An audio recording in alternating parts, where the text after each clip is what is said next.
Let's talk about 10 things that negatively affect your personal finances. My name is Terry Pena and my company is 1/10 Consulting. Let's go on to this list. Number one is numbers are not more important than character. A lot of times what happens is when we have a financial mess, we tend to want to dissect the numbers, look into how much we have debt and how much our spending is inaccurate. And while those things are important, it is not the most important. Usually, a financial mess is a manifestation of what's going on in the inside. So what happens? We need to address what's going on the inside and do it by building a strong foundation. Now, a strong foundation is laid by two things. It's laid by financial literacy and biblical principles. Number two, money is not evil. How many times have you heard this? People saying that money is evil, that having money is a bad thing. This is not the case. The Bible clearly states that the love of money is evil. And when you actually get to the word love in that verse and you get to the root in Greek, it actually means covetousness. It means avarice. So it means selfishly, eagerly, unincessantly desiring money, and that's when the problem comes in. Many Bible verses tell us that we should not solely rely on money, that we need to rely on God because He is the source and He is what sustains us. Number three, financial education is not the school's responsibility. A lot of times families think that when their children go to school, they're being equipped with financial literacy, and this is not the case. Think back to your school days. We did science, we did social studies, we did a whole bunch of different things, but did they truly teach us the use and handling of money? Not at all. We have a responsibility that financial education starts in the home first. We need to make sure that when our children leave our homes, they are well equipped. They know how to balance a checkbook. They know how to do every single thing they need to do in order to have effective money management. Number four, not everyone sees money the way that you think. We think that because we see it a certain way, everyone else does too, and this is not the case. We actually have predispositions and ways of seeing and thinking about money. There are those that are savers, and then there are those that are spenders.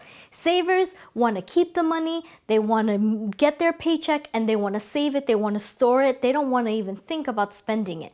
Spenders, the minute that paycheck comes into their pocket, they want to spend it, they want to buy something because, hey, guess what? They deserve it. And you can see this a lot in couples.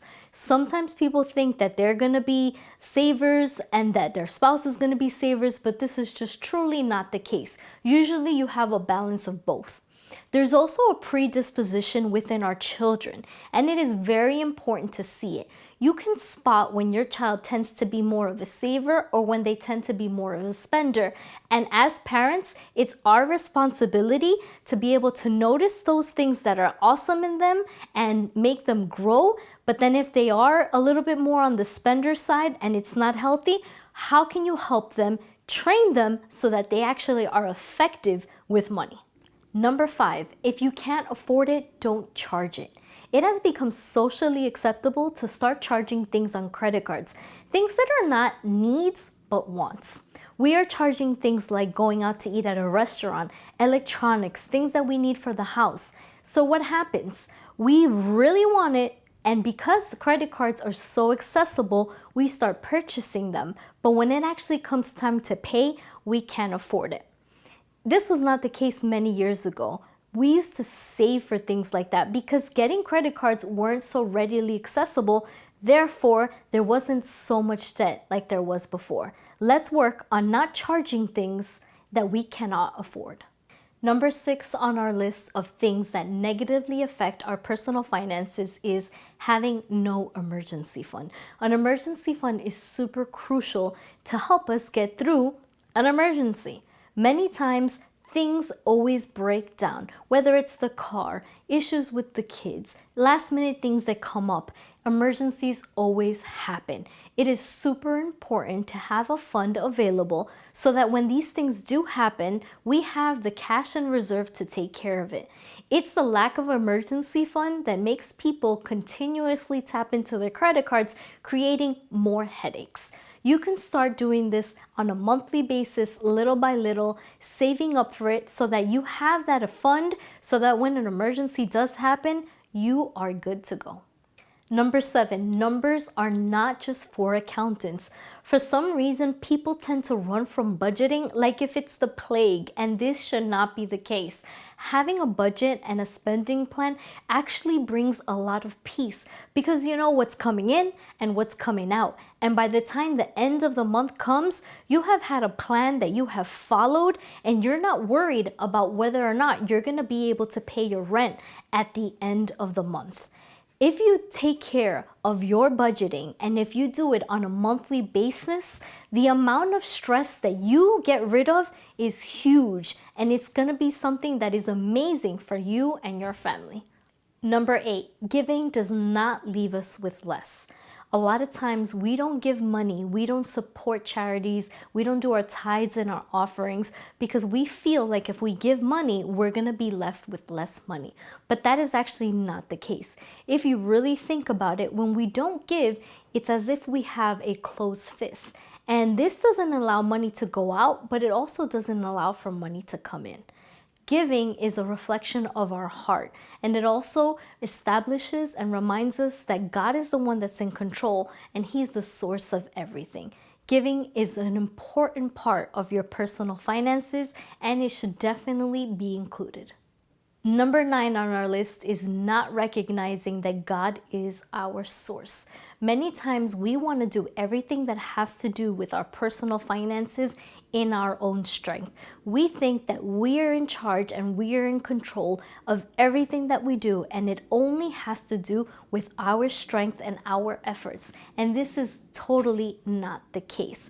The Bible has over 3,000 verses that speak to us about the use and handling of money, that speak to us on God's ownership and so many other things. We have to remember that God is owner. God is owner of everything. He owns the gold and the silver. He owns the world. He created it. And when we have this mindset shift, when we recognize and realize that it's not about us, but it's about who God is in us and what He's capable to do when we actually give Him control over our finances, this creates a drastic change in what's going to happen. So remember, God is owner and we are yet but administrators. If we learn this basic principle, there is going to be a huge, massive shift in our personal finances. Number 10 on our list is thinking that the mess is gonna go away.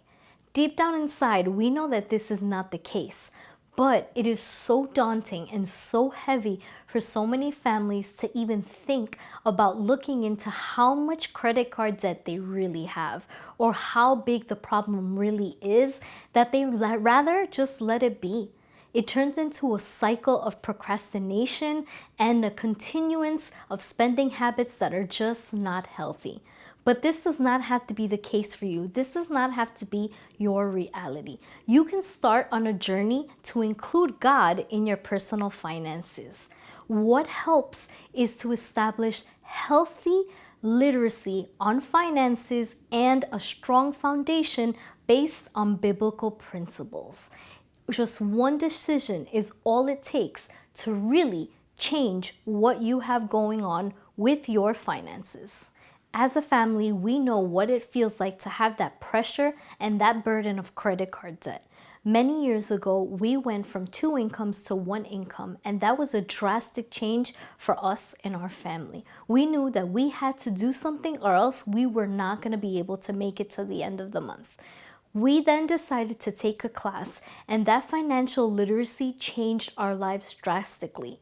A couple of months later, we decided to include God in the process, and that sealed the deal for us to truly have effective finances. When we build a strong foundation, it changes everything.